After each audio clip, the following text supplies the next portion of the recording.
I feel this is a bit of a counter strat from Origami Orangutans. They clearly know Teraton 5 is going to rotate through here. No, you haven't done it. Okay, let's see what happens, Xenox. Well, let's have a look and see if Rain can hit some shots here. The first player does get through. A bit of airtime does betray Exquisite. That did not help his cause in surviving. And Ranger X, down. the first one through, actually will be the second one down. So no, they are unable to get past the orangutan trap. Here comes Cerberus though, onto PMA. We saw Hisaki. He actually got it down early and he hasn't gone down himself. Maybe Erangel will be a different fortune for him as they try and chase down IMP. But here comes the arena actually in the minimap as well. So this could backfire for Cerberus. They need to clear out P, and then they've got to deal with the arena. They haven't fired a shot yet. Now we go. They've lined it up, 1, 2, 3. The shots aren't quite connecting. It's a bit of a mess, but eventually KM99 is going to get them both. Himas and Duck might go down. Cerberus, it feels, might well be out of the race for first place now, at least for this game. Tycon, and actually, funnily enough, Hisaki, who has been the first player to go down for Cerberus 3 games in a row, are still alive. KMF is getting picked back up. Hisaki, good shots onto KM99. Well, Cerberus haven't deserved it. They haven't deserved first place. Their week 2 has been a little bit hit and miss. They've had some really, really high highs and some really low lows. That's a big high, though, from Hisaki. And he should get both those 2 kills. The Dacia portrays him with the nade, and it's actually KMF that steals it. Poor Hisaki. God, is he going to get a kill here? Yes, he is. His first kill on the night, I'm pretty sure. Yep, and Tycon's going to be careful to not get taken down here. Two kills for Cerberus, 2 points behind Day Trade, but 2 players down. Yeah, not what you want to be seeing. Spotted him going in there. Here's another crash in effect. SGD onto the Expendables. Oh, this is massive. Absolutely massive. SGD, this is the kind of game that so far is going their way. The top 4 in shambles. They need to capitalize. Leo somehow stays alive on about 2 HP. Nate's going out. Travis knocked down as well. They're gone! They are completely wiped out in the blink of an eye. SGD destroyed by the Expendables. They'll be obviously cheering for NGE to knock out Team Bliss from that 10th place on the sidelines. 1 game to go. So much could still transpire. AAP making the push now from the future. Down to 2 players standing. Make that 1. Only Delta Mix left. And that should be AAP getting up that squad. What? Duraram take a couple of kills away from theirs. Don't think they will. AAP clean up. 4 kills for them. It's not been the tournament for AAP, but they'll be happy with that team fight. Though, Team Bliss, NGE, 2 points separating that sort of 10th place position. If Bliss lose out to NGE, there's every chance that they actually drop out of the top 10. If they wipe out NGE, it's a 2-fold 4-point swing. It goes their way massively, so they've got to win this fight. But they've also got Cerberus right next to them. The solo in Hisaki that could play spoiler as well if he wants to make an impact. And NGE make the move, but they're not going to move to safety. Jordan moving straight to Genius Esports. Oh, wiped out Glories in Utah. Genius back up into 9th. NGE stay in 11th, and Bliss stay in the top 10. Team Bliss are going now. They're all in the same car, with the exception being Mirage, who's working his way up the road. They've rocked up at Isaac's rock. They don't know that he's there. Bryn, he had no gun out. He was swapping guns, and Hisaki's going to get the kill. Insight will trade. It is another point in the back pocket of Team Bliss. In fact, actually count that as 2, because they're now into the placements. It's about but they do lose a player for it. But it's about extending the lead now against NGE. 5 points is the current margin for Team Bliss. Only needing to get into the top 10. Skeet and Chop Jab though with a double knockdown onto Bliss. As he said, not in the zone, so it's only Monty left standing for Team Bliss. Can he survive? Can he push forward? Go prone? Just try and get some placement points. Otherwise, it's going to be a very nervous last game for Team Bliss fans. Only 5 points separating them and dropping out of PGC. And going into the final game, Kang going to be knocked down by Skate. Julio then gets Utah.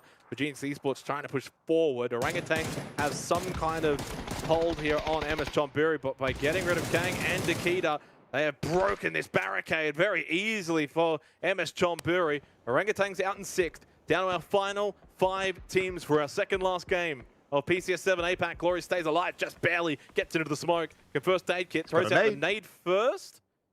No. Does he? Oh, he did. He did. Oh, he's actually got the knock onto Job Jab. Jowman, though, with the counter nade. If that first aid kit didn't go off, Clories was going to be done. He's going to keep tossing nades, isn't he? Not quite deep enough this time. JobJab being res, but MSC is hanging on by a sliver. If he would just spray through the smoke underneath that US, he might just do enough damage to clip a couple of feet. Is there a world that Teraton 5 win this game? They came in late. It was a Western shift that helped them out. They got the Wizard Tower. It's kind of gone their way. Gloria's gone down to Jalmet. Valmont avoids the nade on the other side of the smoke. Spotting one on the roof there is Simon T. Still has something else with him alive. 5 kills for Genius. Nade. Now this has lined up pretty well onto JobJab's head. He's already gone down. This could keep him down. No, but it's something else that gets the down onto Jalman. Simon T has to reload. And might be able to get the kill, and does. MS very full. Well played, Genius Esports. Simon T and something else under pressure get 2 kills. Well, a bunch of wounded teams at the moment. The Expendables, though, at the very least, do have the option of picking Ninja back up. So they'll go back to 4. Look, I mean, this could again be another massive game for the Expendables. If they can convert this, they by rights should be able to. They've got numbers advantage. That is a big feat again I think for Teraton 5. I think they win at this point. The only thing that's maybe against them is the fact that the Expendables have 4 players alive. But I look at that south side, Jordan, and I do wonder, is there a world that TE, Daytrade, GE all just start fighting each other and Rossiter Jr. and Pambong just go to feeding on the wall? Yes. That could very much eventuate. It also means 20 points above SGD for T5. So for SGD, this is worst case scenario as well for them. Yeah. I think it kind of puts them out of reach, right? For one game. Patton Pong has got the knock there onto 777, which is kind of the ideal scenario. Teraton 5, they really want to be harassing the Expendables. Those are the biggest threat for them because they've got 4 players alive. And then it'll be day trade. Obviously, you know, you can't count out GE here, but with just the duo, you'd expect them to sort of work through this southern side the most inefficiently. Day trade are outside of the zone as well, actually. The Expendables have done a good job of getting into the zone and getting some zone control. They've gone before Day Trade and GE, which means they're going to be moving. And when you're moving, obviously you're a lot easier to see in these fields. Oh, what a shot from Patton Pong. Ninja, he just gets decked. And once again, the Expendables are having to find themselves a res. Why not just go for broke there with the SLR into the smoke? Flash, 1 nade. And he's going to be using this one on Genius Esports.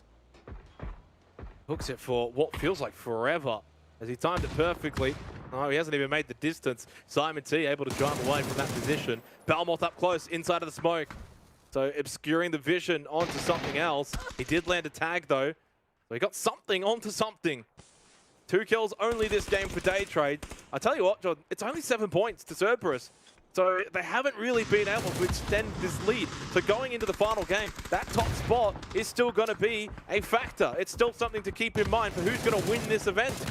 Nades, Molotovs, flashes, everything being thrown out here towards the southeast. Can T5 get involved? Can the Expendables get involved?